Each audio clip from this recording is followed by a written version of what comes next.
What's up guys, my name is Pro and I'm going to be showing you this melee method. I spoke really fast just then. I'm going to be showing you this melee method that you have to either be doing with another meleeer and you have to do it at the exact same time, or you can do it with a major and the major can just do mage things. But either way, you can't do it with a meleeer who just stands there and hits him. Because every time that he hits you, it will spawn these little things that people like to call jellies. And when they expire or explode, they do a bunch of damage. Unless you have tank, then you could. But anyway, I'm going to be showing you this method. If that sounds right for you, then stick around. All right, now I'm going to be showing you basically all the armor and inventory that I use. You can substitute things how you see fit. I'm using ferocious gloves. You can use barrows, ember light. You can use an arc light. I'm using a fire cape, and this is not face guard. You can use a serpentine helm if you don't want to bring an anti-poison. Amulet of rancor. You can bring a fury or a blood fury, or a torture. I'm wearing bandos, a vernic defender. You can bring dragon and a berserker ring. You can upgrade. Bring your best melee armor. And then for magic, you're going to basically need, a purging staff and a cult necklace and a tormented bracelet. You don't need that, but it's the easiest three-way switch that you can do to kill the jellies. If you mess it up at the end, I usually bring a 6-way switch just in case I mess it up at the end. Then I can just switch into mage gear and mage the boss like, I learned it first. And usually I can kill the boss, especially if I have a duo. But if you get really good at this method, I imagine you wouldn't really have to bring a mage switch. You can just bring a 3-way. You can really bring a 1-way if you want, unless you're soloing. If you're soloing, you need the 3-way to kill the jellies. I'm gonna bring the Book of the Dead, just because I like thralls. But we'll get into the runes and stuff in a minute. I bring 2 prayer potions. That's enough for 2 kills. You can bring more prayer potions if you feel more comfortable. Sometimes I run out of food if I mess up the melee, so I bring a lot of food. But I bring a bunch of double eats, and I usually don't eat until I'm at like 50 health-ish. But I'll double eat with sharks and cromwans or mana cromwans. And then the anglerfish are for the it's actually for the second intermission phase. Before you go into third phase and start all of this, I'll eat an anglerfish and get 121 health just to, make sure. And if I do 2 kills, I have 2 anglerfish. I bring death runes and nature runes. I bring fire runes, blood runes, soul runes, and cosmic runes. You don't have to bring all that. You will need soul runes, cosmic runes, nature runes. And that's where all those runes come from. I'm pretty sure they have a combination rune for blood and soul or something right now. So like you could use lava runes and then the other combination runes and get rid of these runes and it would be fine. But I have enough inventory space that I just use it. Sorry, I'm just explaining everything very thoroughly so everybody knows the reason why I'm doing all of this, because it all has a reason. I bring a super combat potion. I guess you could bring a divine super combat. It really doesn't matter, I don't guess. It'd probably be better to bring a divine.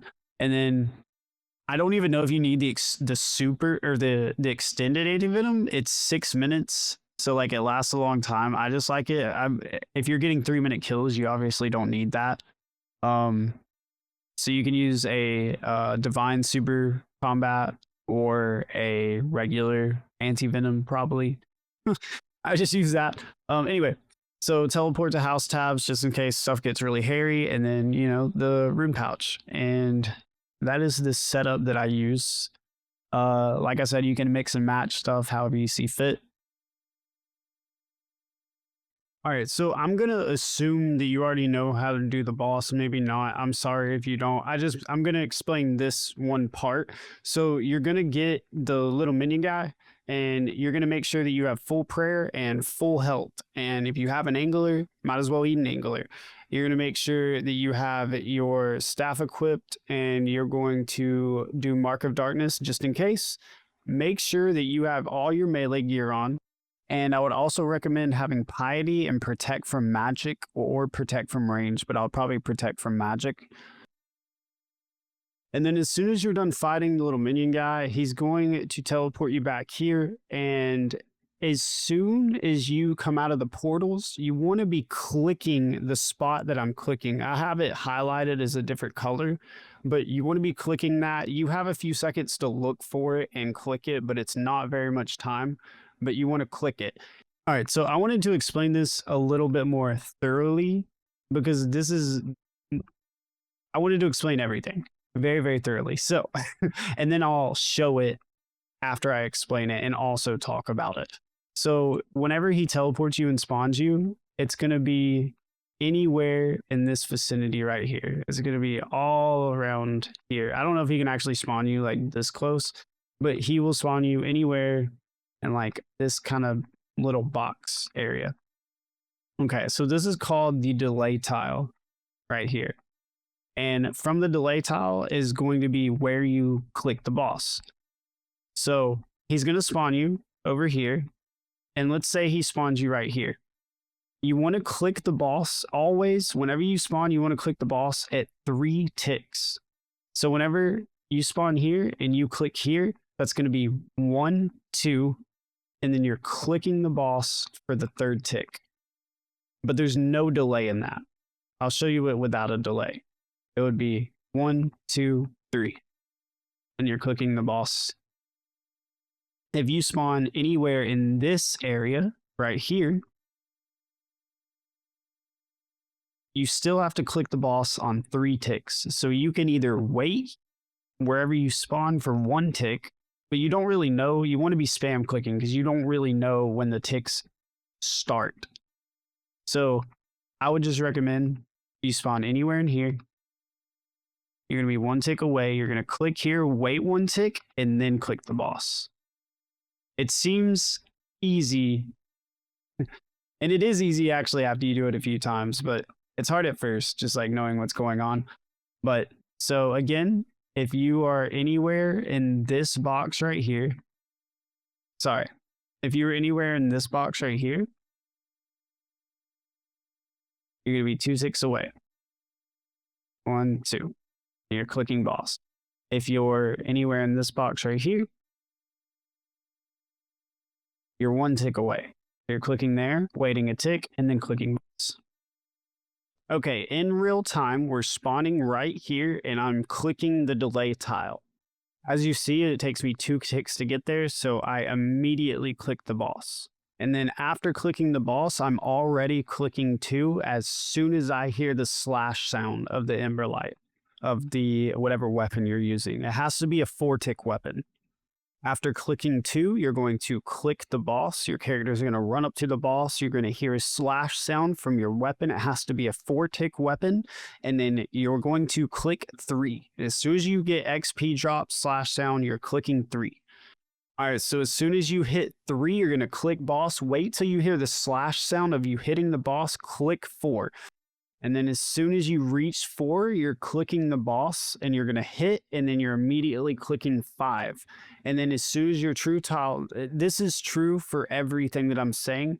Once your true tile hits a number, you're clicking the boss and then the next number. That is a really easy way to think about it, is you're going from 1 to 2, clicking boss to 3, clicking boss to 4, clicking boss to 5. Clicking boss to 1. Now, the reason this method is really good in a duo is because most of the time, because you're meleeing and if someone's maging, you're going to kill the boss before all the waves come out. So you're saving your mage friend a lot of damage and you don't have to do special stuff. But if it does happen to where you have to do special stuff, that's what those green tiles are for. I'll probably make a separate guide about like all that later. I'm still learning that right now. No Monkey just learned it. He's really good at it. He'll probably have a guide out about it soon. But all the extra tiles that I have, like that aren't 1, 2, 3, 4, and then the bright purple delay tile, Everything else you don't have to put. That's all like solo stuff and just like things that I put out, or like maybe wave skips or something. You know, that's other stuff. All you need to do is the 1, 2, 3, 4, 5 and the delay tile, and that's all you need. So, and then I put the green tile there as well, just to like, if I spawn here, that means I'm 1 tick away. But you also will like figure that out. Like your brain, my brain didn't comprehend it first, but now it kind of understands. It's like, oh, you're 1 tile away. And then sometimes whenever you spawn, I feel like I'm spam clicking, but I'm still a tick late and I get hit. And in the case that I get hit, let me tell you how to fix it really quick and then get back into cycle. All right, so this is how you get back into it. If you attack Yama at 4 ticks, you have to attack him at 3 ticks. If you attack him at 4, he's going to melee you. But you still want to be in cycle with the person that you're doing this with. It makes it a little bit easier to get back into cycle if your partner is also doing it and they're like in cycle. Anyway, so if you spawn over here, let's say you spawn here and you click here, oops, I delayed an extra tick, and then you click Yama and attack. Whenever you click back to 2, he's going to melee you before you run back to 2. So then you're going to click him again. You're going to attack here just like normal. You're going to go through everything just like normal, except whenever you click 3, you're not going to click 3. You're going to click right here and then attack. So instead of it taking 1, 2, 3 ticks to get there, it takes 2 ticks. So you're making up for that 1 tick that you lost over here, and you're still getting meleeed. It's just, this is the easiest way that I've found to get into it. I'm sure there's a billion other ways, you know what I mean? You're just trying to gain back a tick. So let's go over it again. If you're here, you click here. Oops, I waited a tick. You're going to click a boom, boom, boom, boom, boom, boom, boss. And I'm clicking from that square right here. But that's only if you're late. If you're not late, you should just be fine. And that works like, even if I found it, so I'm not like super good, so I can't just get back into cycle always. So I found that like, even if I go through a cycle and I get meleeed and I lose a tick or something, I can always get it back there. But yeah, you really can switch this up any way that you want to. You can duo with a mage person. You can duo with a melee person. If you're both doing this, you can duo with someone who you both bring switches. That way, every time that someone gets tank, you are the melee person. The other person maybe wants to mage, and then if they get tanked, they switch to melee. You can do it any way you want to.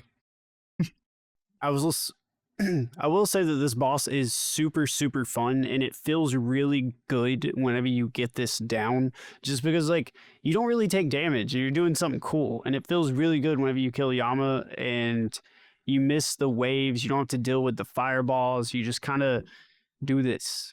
It took me a lot of deaths. I probably spent around 10 or 15 million deaths like learning this, but well, actually that was with learning Mage, Yama, and this, but it's been a lot of fun, and I highly encourage anyone who knows Yama to try to learn this.